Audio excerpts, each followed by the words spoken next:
Hello there, dear YouTubers. My name is King1993, and today is another day of me trying to explain another punishing Grey Raven character. And today's character is called uh, Karina Blast. Yeah, I forgot her name. Like, you don't know how much I don't use her, okay? So, obviously, not getting her name correct is a common thing. Anyway, so the reason why I'm making this video is gonna give you a certain idea of which type of memory resonance and weapon resonance you should be using on this character. Okay, now here's the thing: the information that you will be getting from these places is most of the time is gonna be incorrect. Okay, for example, why is this 5-star weapon the number one, and why in these two cases is this Darwin at the below? Okay, like it doesn't make sense. What do I mean by that? I'll show you. Okay, so here is the thing: if you go to a certain website, okay, this website will be called greyravens.com. This website is basically made by Kurogen's company. So the information which you can be found, which you can find in this place is gonna be highly accurate. Okay. Now, obviously, some information will be missing. The only information which will be missing from this place is gonna be the constructs, A rank construct weapon resonance information. Otherwise, most of the thing will be highly accurate here. Okay. So today, as I said, I was gonna talk about Karina Amber. Now, Karina Amber is considered as a physical and a fire type. Okay, like elemental damage type. Okay. Now, she is considered as an A rank construct. Now, another thing you have to understand, when it says 80% physical and 20% fire, it doesn't actually matter, because if you go by that standard, then lethal fire should be more of a physical damage dealing one. But this guy does more fire damage than physical damage. And from this point of perspective, this girl here can actually do a lot more physical damage than fire damage. Anyway, she is considered as an A rank construct. Her attacker class, her class is known as attacker class. Her weapon is a cannon. Her signature weapon is called B fusion, and her favorite gift is called P engine. Now, as you scroll downwards, you'll see that there are two options here. Now, I do not suggest that you follow this, because this is an old one and it is a QTE support. Now, if you are low on a tank type of construct, then maybe for a temporary point of perspective, this one is good. But otherwise, if you go for the main build, in the main build case, this is actually the main one. As you can see here, the Darwin is at the top here, whereas in this information place, okay, in this information place, Darwin is at the bottom. Now, don't make that mistake, because there are a lot of issues here. For example, crit as well as attack. The crit, attack, many other topics regarding slots are very important.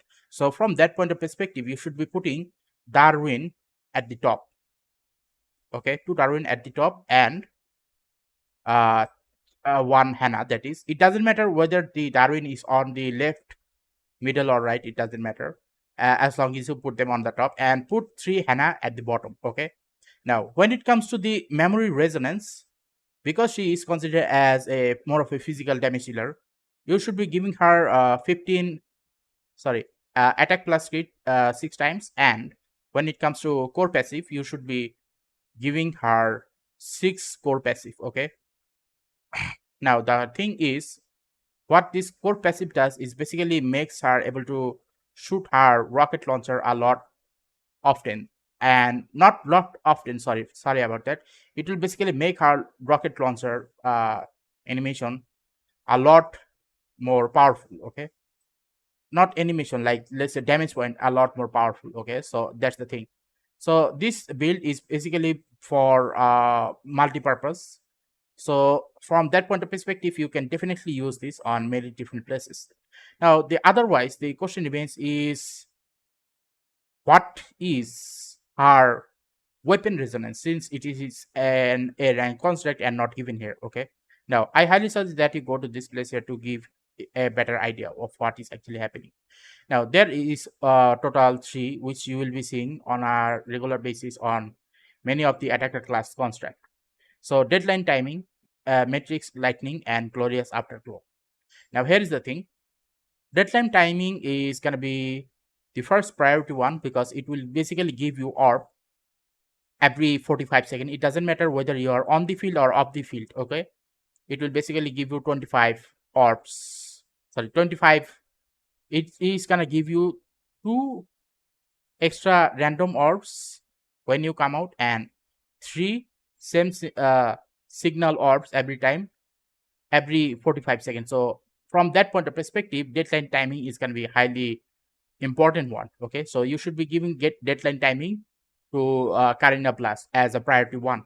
Now, as a priority two, okay, now after reading this all of this instruction, I realized that as a priority two, you should be giving matrix lightning afterwards. Okay, now because you are using Hannah, you should be using this matrix lightning as second. Why?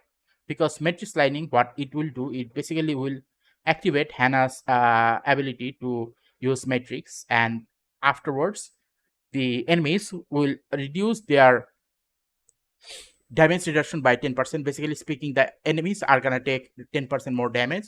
And then afterwards, after reading all of this instruction, I realized that Glorious Afterglow is gonna be the last one. Now, why Glorious Afterglow is gonna be the last one? Because it says leave Glorious Afterglow for the last. Why? Because Glorious Afterglow sometimes replaces deadline timing,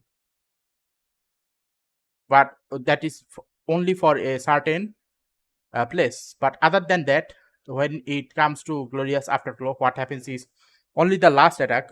Okay, only the last attack of a certain final attack is gonna be 30% more every time you do a 3 ping. So from that point of perspective, Glorious Afterglow will be at the most lowest list, which is gonna be the third option. Okay, so again, when it comes to Karina Blast, make sure to give deadline timing, then Matrix Lightning, and then afterwards Glorious Afterglow.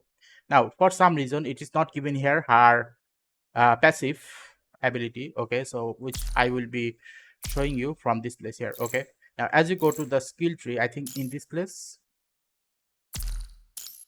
uh, okay, this is passive. Oh, I think this is the passive.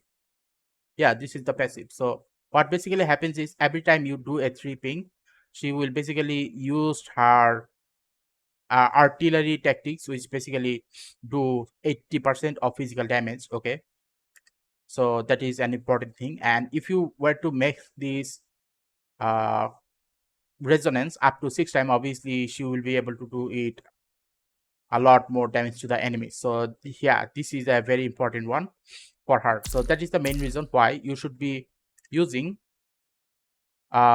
this core passive 6x as a resonance. Okay, now these are basically the whole topic regarding of Karina Amber, of where you should be using her.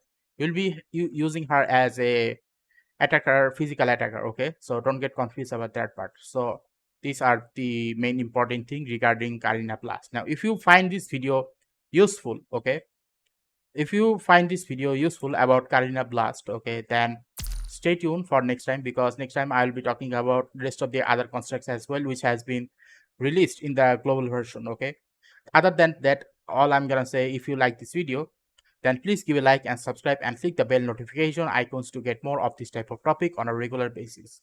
Thank you, and see you again next time.